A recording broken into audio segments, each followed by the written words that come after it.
Hey everyone! Have you ever wondered if learning English could be faster with less time but more focus? What if I told you the secret to mastering English isn't more time studying but more effort per minute? Interesting, right? Ooh, I like where this is going. Effort over time? That sounds like a game changer.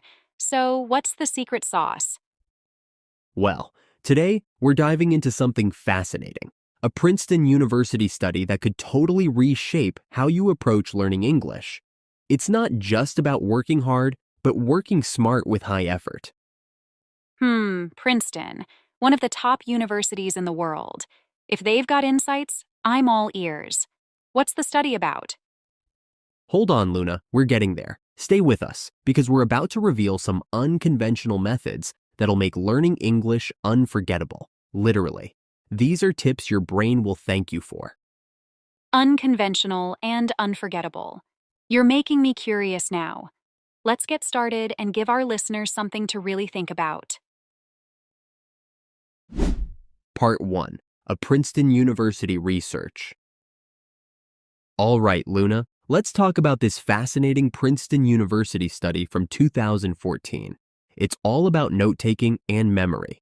Ready? Oh, definitely. I'm guessing this has something to do with effort, right? Exactly. So, the researchers split a class into two groups. One group was told to take notes by hand. Old school pen and paper. Oh, wow. I can already hear the groans.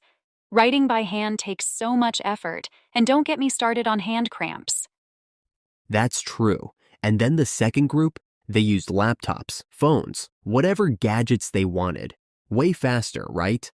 Yeah, I bet the laptop group breezed through. They must have written down way more. Yeah, you're right. The laptop group took twice as many notes as the pen and paper group. Twice. So you'd think they'd remember more, right? Well, yeah, that's logical. More notes, more memory, right? Here's the twist. At the end of the semester, the handwritten group actually scored twice as well on their tests. Wait, what? Twice as well? That's wild. Why would that happen? It's called the principle of effort. Writing by hand is harder. It makes your brain work more.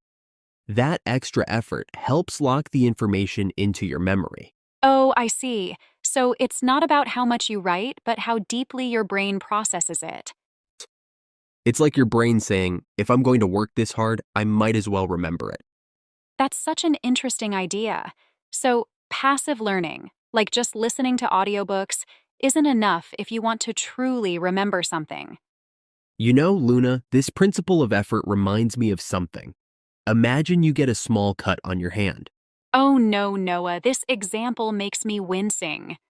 I'm sorry, but stay with me. If it's just a tiny scratch, you barely notice it.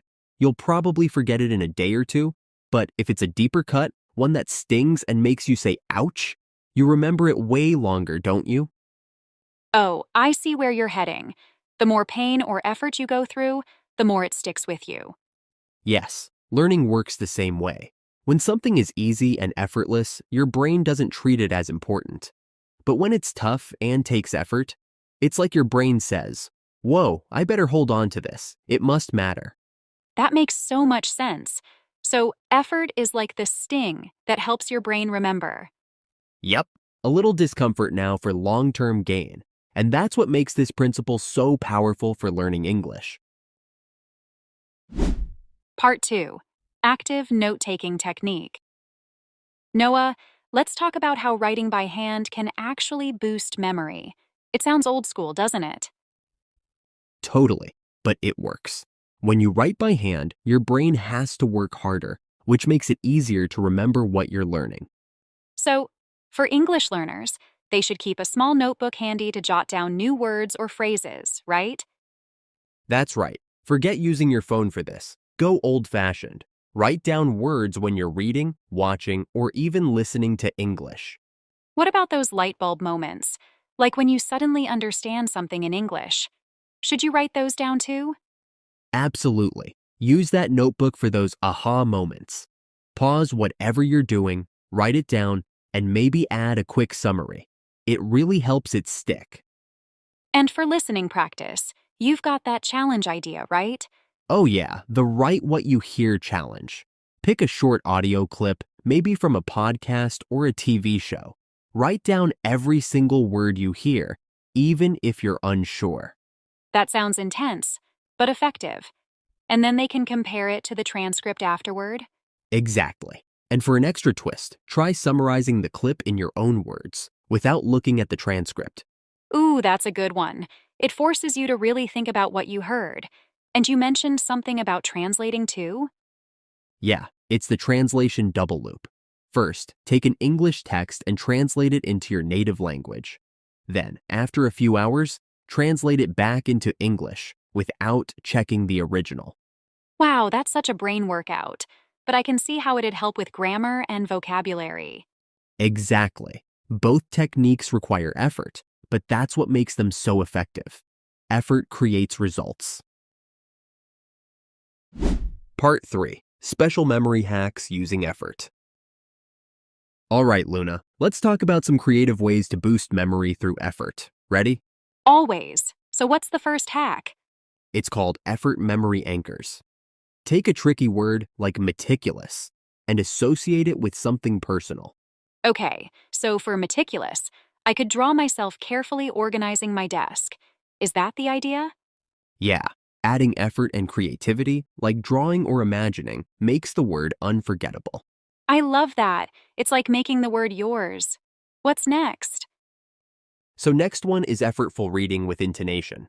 Take a paragraph from a book, read it out loud, but use exaggerated emotions or accents. So, I could read a serious text in like a super dramatic voice. That sounds fun. And record yourself, then replay it to check clarity and pronunciation. It's not just fun, it really helps you connect to the words. That's so engaging. What's the third hack? Teach to remember. Take a tricky grammar rule or vocabulary set and turn it into a mini lesson. Like, I could create an infographic about past perfect tense and share it online. Yes. Or even teach it to your pet. Seriously. Teaching forces you to simplify and deeply understand the concept. These hacks are genius, Noah. They're so interactive and honestly, they sound like fun ways to learn English. Well, that's the goal. Put in the effort, make it enjoyable, and watch your English skills soar. Part 4. Guys, take the challenge. All right, Luna, let's get our listeners involved. How about a little challenge? Ooh, I love challenges. What's the plan? Here it is. Pick a short 2-minute English audio clip. It could be a podcast, a YouTube video, or even a TV show. Got it. Then what? Then listen closely and write down every single word you hear. No skipping, even if it's tricky or you're unsure of the spelling. That sounds intense, but I bet it's super effective. What should they do after that? Well, after that, go back, listen again, and compare your notes with the actual transcript if there's one. You'll see how much your listening improves. And if you want to go the extra mile, try summarizing what you heard in your own words. No peeking at the transcript. And here's the best part. Share your notes or your summary with us. We'd love to see how you did. Yes, leave a comment. We'll cheer you on, and maybe give you some feedback too. So what do you guys think? Are you up for the challenge? Give it a try today and see the results for yourself. It's a great way to push yourself and make real progress. We can't wait to see how you do. Yeah, all right everyone, that's it for today's episode. We hope these effort-driven techniques inspire you to take your English learning to the next level. Remember, it's not just about time, it's about effort. Push yourself, and you'll be amazed at what you can achieve. And don't forget to try the challenge we shared. Let us know how it goes. We'll see you next time for more tips and tricks to master English like a pro. Bye for now. Keep learning and keep putting in the effort.